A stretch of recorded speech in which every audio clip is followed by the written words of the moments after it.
like and subscribe on the way in the door, my people. First of all, I want to again give a big thanks to all of you who have subscribed to my channel. If you haven't subscribed and you enjoy my content, it will really mean a whole lot if you hit the subscribe button. And yeah, you know, like I said, I truly appreciate all of you. And today's topic is was actually sparked by a conversation I was having with one of my viewers in the comments section. Shout out to @CharlieWhite9242. And so we were kind of talking about going back and forth about the amount of adversity LeBron had to endure, so to speak.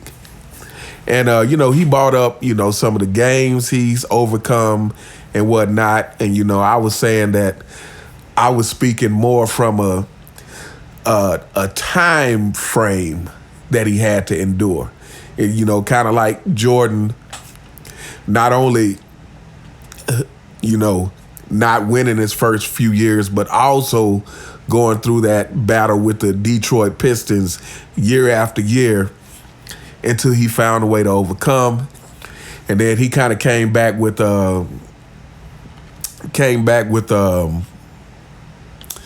fact that LeBron was, you know, stuck in Cleveland where no superstars wanted to come to. I don't necessarily disagree with that. But it actually sparked a question, and this is a video that I actually wanted to get to anyway, so I'm getting to it sooner rather than later. And that is, my people, should every superstar expect to get a ring? Should every superstar that comes across the NBA expect to win a championship? Or is the fact that not everyone will get one makes it even more special? I don't necessarily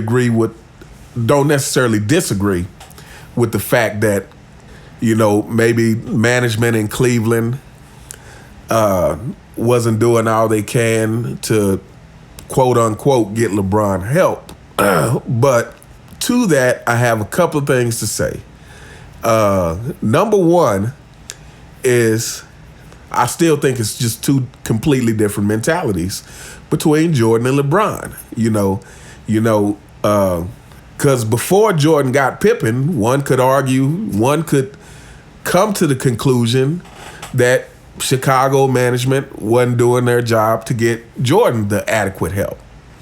And for all intents and purposes, no one, Jerry Krause did a good job scouting Pippen, but based on Pippen's college career, no one could have known that he was going to turn out to be the player he did.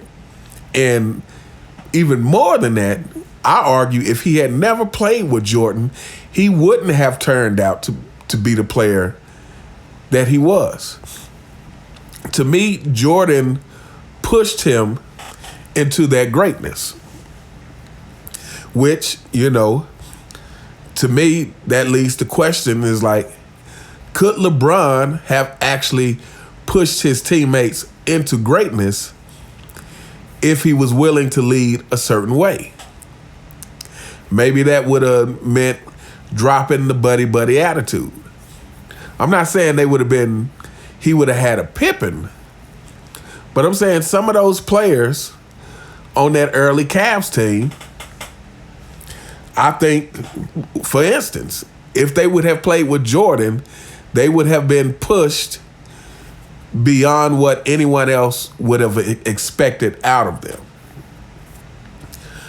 So I think you were dealing with two completely different mentalities when it comes to that. And I still think Jordan had the mentality that I'm going to overcome whatever is put in front of me. And to me, LeBron had the mentality that, I'm going to try to bend the situation in my favor with something other than my basketball skills and my leadership skills. So, yeah, I forgot the next point I was going to make, but hopefully to come back to me in the middle. But so back to the question. Does every superstar deserve to win a ring? Should every superstar expect to get a championship? When you think about the teams that Jordan stopped from getting championships, the Utah Jazz, the Seattle Supersonics, the Trailblazers, the thing that I think Jordan doesn't get enough credit for, and again, this is like one of the side effects of being so great, right? Is that Jordan elevated his teammates past what they would have normally been able to do. So therefore, in hindsight, now everybody looks at that Chicago team as they were such a great team. But what it was is they were led by the greatest player to ever play the game, and they took on the mentality of that greatest player, which is accepting nothing less but 100% on the court. So you go with Stockton and Malone, right? Hall of Famers, great by any measurement that you want to measure them by. But here is what I would argue. That Utah Jazz team was a great team. So I would argue this. Let's say you take out Stockton and replace Stockton with Jordan.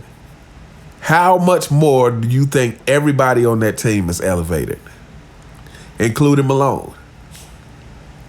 Or vice versa. Let's say you take out Malone and leave Stockton on the team. How much more is everybody elevated by the presence of Jordan bringing that intensity in practice? Like I said, making practice feel like playoff games. See, to me, the mentality is the difference. I truly believe that. I believe Jordan's mentality is what separated him. And I truly believe, like I said, in my video about did LeBron underachieve? I believe LeBron underachieved for what his potential was. Because if he had more of that killer instinct, more willing to be confrontational with his teammates, because LeBron is known to be passive aggressive with his teammates. Like, if you're going to do that, just come on out, put the pressure on them, say what's on your mind, and get everybody in step. But, Utah Jazz. We can say that for the Seattle Supersonics. That was a great team. Now, again, take off Sean Kemp and replace him with Michael Jordan. How much greater is that team now? You can't just think about the talent as they are. You have to think about the talent being influenced by Michael Jordan. Because in practice, it's going to be hell.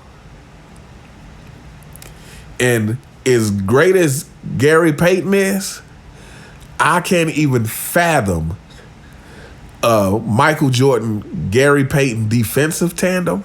That would be a nightmare. Or, again, take off Gary Payton, leave Sean Kemp. How much greater is Sean Kemp now? Playing alongside Michael Jordan, who does not allow you to take your foot off the gas. And to me, that is the thing. Charles Barkley in the Phoenix Suns. Charles Barkley was a great player who I think actually doesn't get enough credit for how great a player he was. But it is also well known that Charles Barkley was lazy in some aspects. But that Phoenix Suns team, to me, talent-wise, that Phoenix Suns team on paper should beat the Chicago Bulls. Or at least, you know, I mean, you had KJ, who was Serge Sabalas was on that team, and then Barkley and Marley, and yeah, that was a great team. And again, replace Barkley with Jordan. What is that team doing now? And that's the way I think about these things. Is to me, it is really about the mentality. And either you have that mentality that I am going to overcome whatever is put in front of me, which that's the mentality that Jordan had. You know, I'm not saying LeBron didn't overcome any adversity, but they were more instances of adversity, like his comeback from 3-1,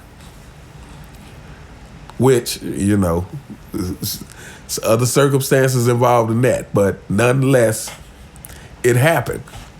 So, but yeah, I'm not saying he didn't overcome any adversity, but I'm just saying he didn't overcome a time period of adversity to where he stayed and found a way to make it work. But yeah, that's the question. The question is, should every superstar expect to win a ring? Should every superstar do whatever it takes outside of what's on the court to win? And what I mean by that is forcing trades, joining other teams, recruiting players. Or should it be you get on your team, you work on being the best of yourself that you can be, you work on being the best leader that you can be, and you let the chips fall where they may. Because I feel like nowadays, people are happy with winning no matter how that win comes. Even if that win was handed to them. They're happy with that. But me personally, like, I don't think I would feel fulfilled if I knew I took some shortcuts to get the rings. I would always feel like, man, it's no way I can say I'm as great as Michael Jordan. How could I ever say that?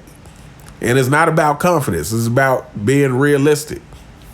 It's kind of off topic, but last thing I'm going to point out is that if you go back and listen to Michael Jordan interviews, Michael Jordan is one of the most confident people I've seen. And what I mean by that is usually when people are, quote unquote, talking about their basketball skills, you can always tell what kind of place it comes from by the expression in which they say it with. Like, to me, Kobe was a little cocky. Kind of have that like, man, you can't get with me kind of thing. And I'm talking about in interviews. He kind of has that cockiness. Where Jordan always talked about his skills very matter-of-factly. Like, there was no over-exaggeration when he talked about it. It was just like, I'm confident in my skills because I put forth the work. And, it was just very much like a 2 + 2 is 4 kind of thing. You put forth the work, you don't have to fear what's to come because you know what you're capable of. I always thought Jordan talked very matter-of-factly about his skills, to the point to where it never came off as braggadocio to me. And that's another thing that, to me, separated Jordan from almost everybody. And I'm not saying, I'm sure if he was talking trash amongst his peers, that conversation would sound different. But I'm just saying, in interviews, when they were asking him questions about basketball and his skills, he talked very matter-of-factly. But anyway, this is going on long enough. So what do y'all think? Do y'all think every superstar should expect to get a ring? or, let the chips fall where they may. Let me know what you think in the comments. You all have a fantastic day, and I will see you next time. All right.